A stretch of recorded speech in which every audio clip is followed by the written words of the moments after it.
Astrologer Lalit Mohan Joshi channel में आप सबका स्वागत है। दोस्तों, आज बात करेंगे नवरात्र के बारे में। नवरात्र दोस्तों हिंदू कैलेंडर या वैदिक कैलेंडर में एक साल में 4 बार आते हैं, जो कि शरद, माघ, चैत्र और आषाढ़ के महीने में होते हैं। इसमें से माघ और आषाढ़ के जो नवरात्र होती है उसको गुप्त नवरात्रि कहा जाता है। बाकी शरद और चैत्र नवरात्रि तो हर आम इंसान जानता है उसके बारे में, लेकिन इन गुप्त नवरात्रियों के बारे में बहुत ही कम लोगों को पता होता है। इसलिए आज दोस्तों इसी विषय पे बात करेंगे। अभी जो है माघ महीने की जो नवरात्रि है वो 2 फरवरी से शुरू होने वाली है।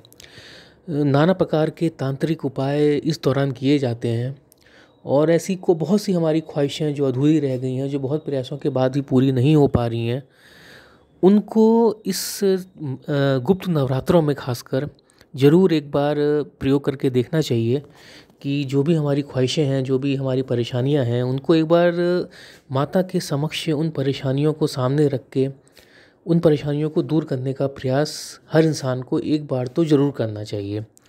लेकिन मैं फिर से अपने दर्शकों को एक बार समझाना चाहूँगा कि जैसा मैं YouTube में देख रहा हूँ कि जब से ये गुप्त नवरात्रि आ रहे हैं, तो नाना प्रकार के चैनलों में जो बहुत ही ऐसे मंत्र जो कि मना है देने के लिए, उनको मिठाइयों की तरह बांटा जा रहा है, ये बोल के कि ये आपके सारे कष्टों को हल लेगा और सारी समस्याओं का आपका अंत हो जाएगा। मैं इस चीज़ से अपने दर्शकों को बचाना चाहूँगा कि ऐसे मंत्र जो हैं एक दुधारू तलवार है। इसका इस्तेमाल करने का एक ख़ास तरीका होता है।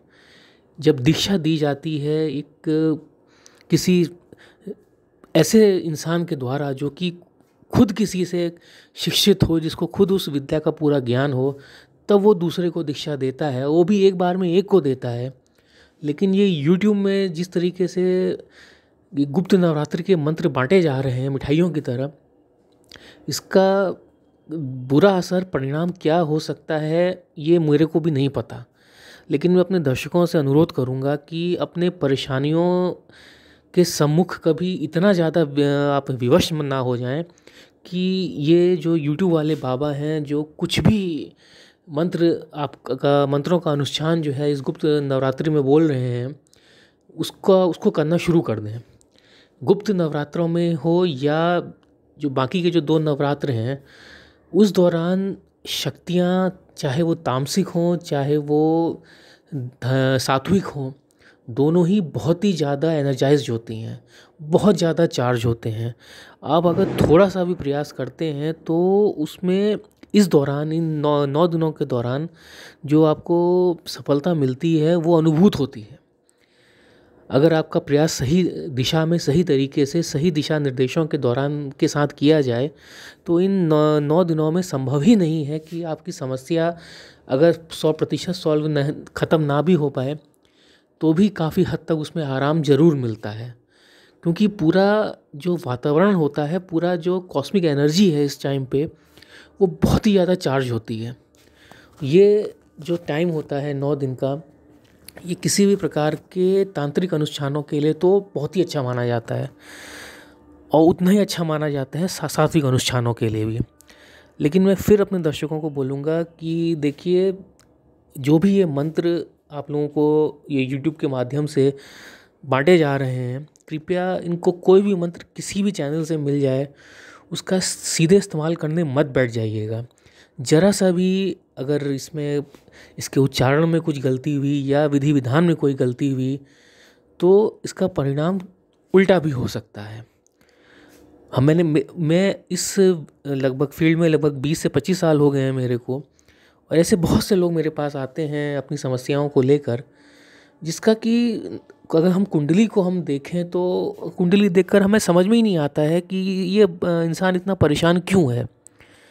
जब बाद में हम उससे और ज़्यादा जानकारी लेते हैं कि उसने क्या क्या उपाय किए, नहीं किए, तब कहीं ना कहीं पता चलता है कि उसने कोई इस तरह के उपाय जो कि YouTube में आजकल दिए हुए हैं या किसी ने गलत बता दिया, उनको बहुत ही श्रद्धा के साथ करता है, जिसमें कोई दिशा नहीं है, कोई दिशा निर्देश नहीं है। जिसका जहाँ इच्छा करी उसने वैसे मंत्रों का अनुष्ठान शुरू कर दिया। तो ऐसे मैंने एक वीडियो भी पहले बनाया था, जिसमें कि मेरे एक बहुत पुराने क्लाइंट हैं, उनका लड़का ने दुनिया भर की साधनाएं शुरू कर दी थी, और जिसमें यक्षिणी साधना भी थी एक। और उसका क्या प्रभाव हुआ था वो उसका मैंने वीडियो बना के डाला हुआ है। जो भी दर्शक देखना चाहते हैं वो जाके देख सकते हैं कि इस तरह की अनर्गल जो साधनाएं होती हैं वो उसका परिणाम क्या होता है। तो आज दोस्तों मैं इस पावन जो बेला शुरू होने वाली है 2 फरवरी से, उसके लिए एक बहुत बहुत ही आसान और सात्विक उपाय लेकर आया हूँ आपके सामने।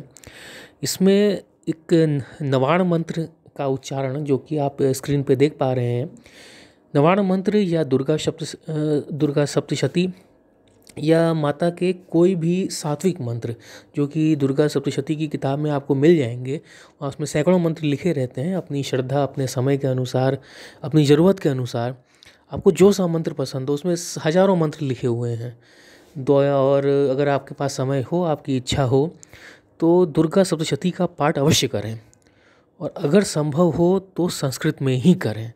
मैंने कई चैनल्स में ऐसा देखा है कि जो कहते हैं कि जी श्रद्धा होनी चाहिए और बस आप किसी भी भाषा में उस मंत्र को पढ़ लो, लेकिन मंत्रों का भी एक विज्ञान होता है, एक फ्रीक्वेंसी सेट होती है, जब आपके चारों तरफ आपका ऑरा उसी अकॉर्डिंग चेंज होता है जब आप मंत्रों का संस्कृत में उच्चारण करते हैं। आप उस मंत्र के अर्थ को अगर हिंदी में या किसी भी और दूसरी भाषा में बोलेंगे तो उसका प्रभाव आपके ऊपर नहीं पड़ेगा, क्योंकि वो एक ये विज्ञान है। एक कब ओम का उच्चारण, अगर ओम का उच्चारण आप करते हैं तो उसमें जो तरंगें जो पैदा होती हैं वो उसके अर्थ में वो तरंगें पैदा नहीं हो सकती हैं।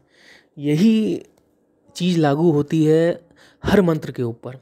और मंत्र जो लिखे गए हैं, जो वैदिक मंत्र हैं, वो सब संस्कृत में हैं। इसीलिए जहाँ तक संभव हो संस्कृत में मंत्रों को पढ़िए। हिंदी से काफ़ी कुछ मिलती है संस्कृत, ऐसा कोई बहुत ज़्यादा फ़र्क नहीं पड़ता है। अगर कुछ ग्रंथों को छोड़ दिया जाए जिनका कि पठन पाठन संस्कृत में बहुत ही ज़्यादा मुश्किल है, अदरवाइज़ 1 या 2 लाइन के मंत्र जो होते हैं उसमें कोई ख़ास परेशानी नहीं होती है संस्कृत में पढ़ने में। इसके अलावा दोस्तों, जो ये नवाण मंत्र जो आप स्क्रीन पे देख पा रहे हैं, ऐम रीम क्लीम चामुंडाय विचेह या फिर ओम दुम दुर्गाय नमः, ये 2 मंत्र अपने आप में संपूर्ण हैं। इन दोनों में से जो मंत्र आपको उचित लगे, जिसका उच्चारण आप कर पाएँ ज़्यादा से ज़्यादा समय, और इस खासकर संध्या समय में या संध्या समय के बाद, वो इन मंत्रों का उच्चारण अवश्य करें।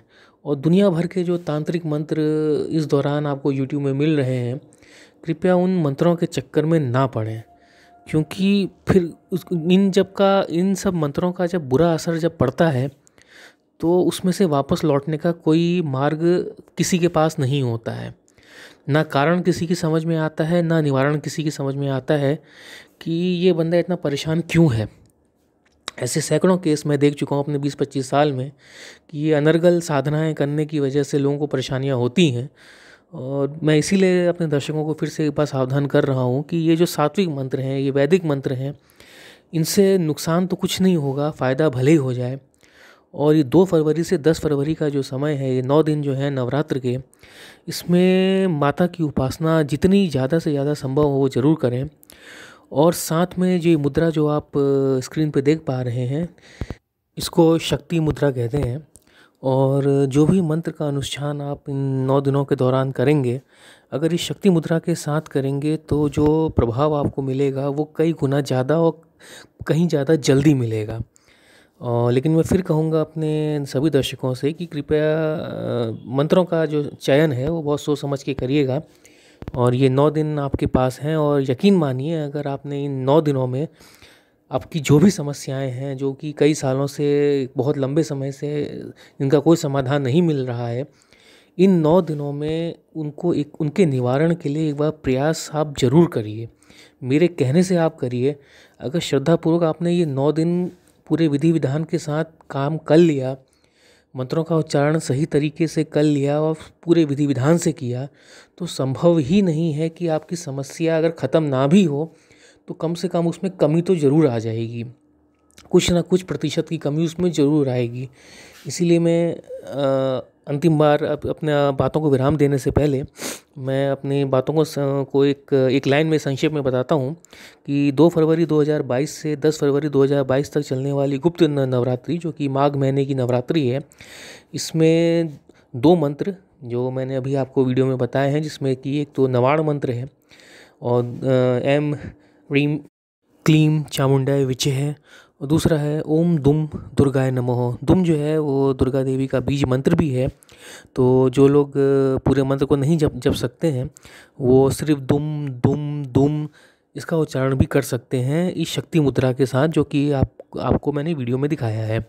इस शक्ति मुद्रा के साथ इन 9 दिनों में अपनी समस्याओं का निवारण करने का एक बार प्रयास ज़रूर करिएगा, और इसी कामना के साथ कि सब लोगों की समस्याओं का निवारण हो, मैं अपनी बातों को विराम देता हूँ। और ये आशा रखता हूँ कि जिन लोगों को भी इस उपाय से फ़ायदा होगा, वो कमेंट के माध्यम से एक बार ज़रूर मेरे साथ संपर्क करेंगे और अपना अनुभव मेरे और बाकी दर्शकों के साथ शेयर ज़रूर करेंगे। नमस्कार।